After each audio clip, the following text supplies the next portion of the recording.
The city holds its breath when the moon is full. New York, 2025, a sprawling expanse of chrome and shadow, of rain and glass.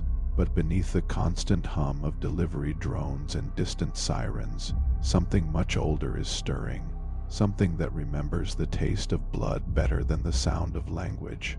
Mari moves through. The storm alone, rain glues strands of blonde hair to her cheeks, and the neon glare of passing traffic paints streaks of haunting purple across her skin-tight black leather. The world feels sharper lately. Every sound is amplified, every scent is a story. She doesn't know why, and she doesn't know him, not really. But she feels him, the way a deer senses a wolf in the trees, the way a flower feels the sun it can't see, a predator, or maybe a lover, waiting in the dark. For 18 months, he has tracked her. Every full moon brings the same pair of eyes watching from the shadows, the same phantom breath on the back of her neck when the city goes quiet. It's a presence that whispers she should be terrified, but a deeper part of her never has been. Demitrios watches her from rooftops slick with rain, from alleys that haven't seen sunlight in a century. Once he was a man. Once he had a name that meant something.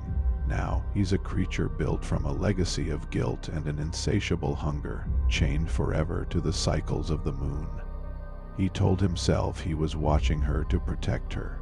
He told himself that if he didn't keep his vigil, the curse that had devoured his soul would find its way into hers. But deep down, in the quiet heart of the beast, he knows the truth is far more selfish. He's drawn to her for reasons that have nothing to do with protection and everything to do with a desperate, primal need. He can feel it in his bones.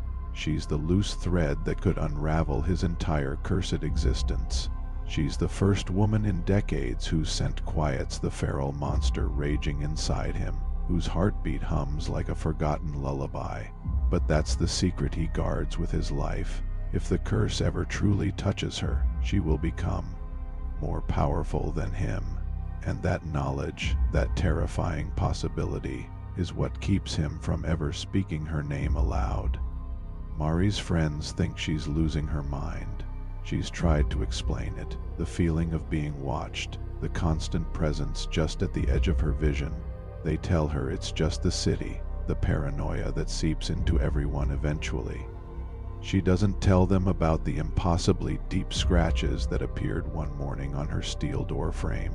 She doesn't mention the faint, rain-washed trail of what looked like paw prints on the fire escape outside her bedroom window after every full moon. Most of all, she doesn't tell them how she's started to recognize the rhythm of his hunt, how she instinctively times her late-night walks so he'll find her, how she slows her pace at certain street corners, her heart pounding, just to see if the shadows will shift, because a part of her, a wild and reckless part she doesn't recognize, isn't scared anymore. A part of her waits for him. She tries to write it all off as a strange, lonely madness until her own body starts to turn against her. Her appetite changes first. She needs blood. The things she used to find repulsive, raw meat, steak so rare it's practically still breathing, the tang of iron and salt and warmth. Her nails harden, becoming strong and sharp. Her hair grows too fast, too thick. The city's vibrant lights, once a comfort, now stab at her eyes, forcing her out into the soothing embrace of the night. And the sound of her own heartbeat has become a deafening thunder in her skull, a drumbeat for a dance she doesn't know the steps to.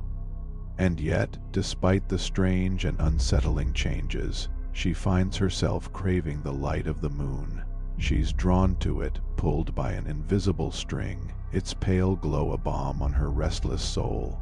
One night, under a sky carved white by a perfect, luminous moon, she feels him again, closer than ever before. She's walking past a grimy, forgotten pub on the Lower East Side, its windows glowing with a sickly purple light.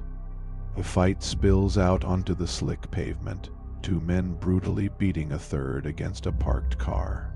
The rain is falling hard now, but the moon's light burns right through it, painting the scene in stark silver and black, and the oppression that has been sitting on her chest for months suddenly transforms into something else, something sharper. She doesn't think, she just moves. His fear has a stench of blood, a scent that makes her mouth water. She pins him to the wet concrete, her face inches from his, their breath mingling in the cold air. Her lips part, and a dark, guttural growl vibrates low in her throat. Something deep inside her, something ancient and hungry, begs to taste. Time fractures, her teeth ache with a strange pressure. His heart hammers against his ribs, a frantic rhythm against the steady beat of the rain. Then another sound cuts through the night, a low, menacing snarl from the alley beside them. Mari jerks back as if burned, gasping, her eyes darting into the oppressive darkness, and she sees him, just for a heartbeat, under a flickering neon sign. He is tall, impossibly powerful, but his form is all wrong. Not quite man, not quite beast, but a terrifying fusion of both.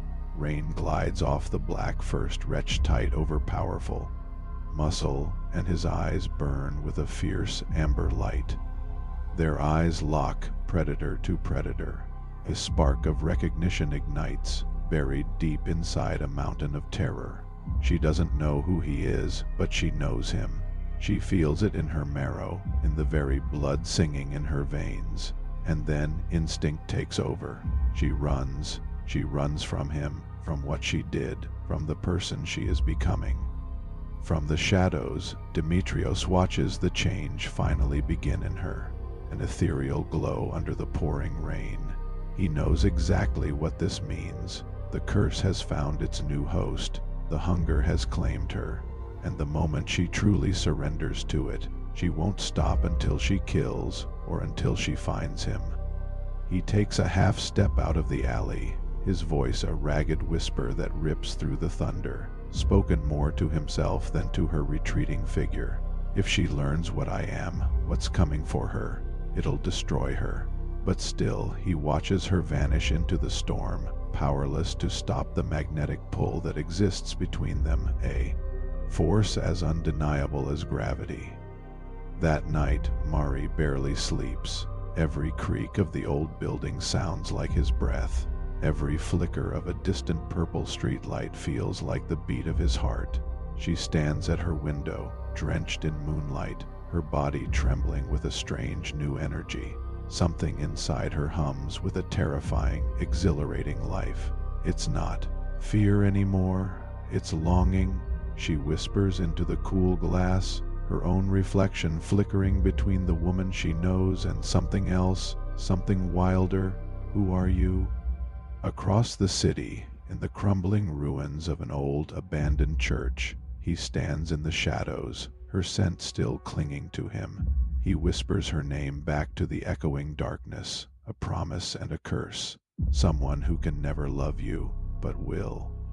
The moon stares down between them, a silent, all-knowing witness, and somewhere in that rain-blurred distance, between hunter and hunted, fear and desire are beginning to look exactly the same, and love is starting to sound a lot like hunger. To be continued. Thanks for watching. If you're captivated, make sure to subscribe and hit that notification bell so you don't miss what happens next.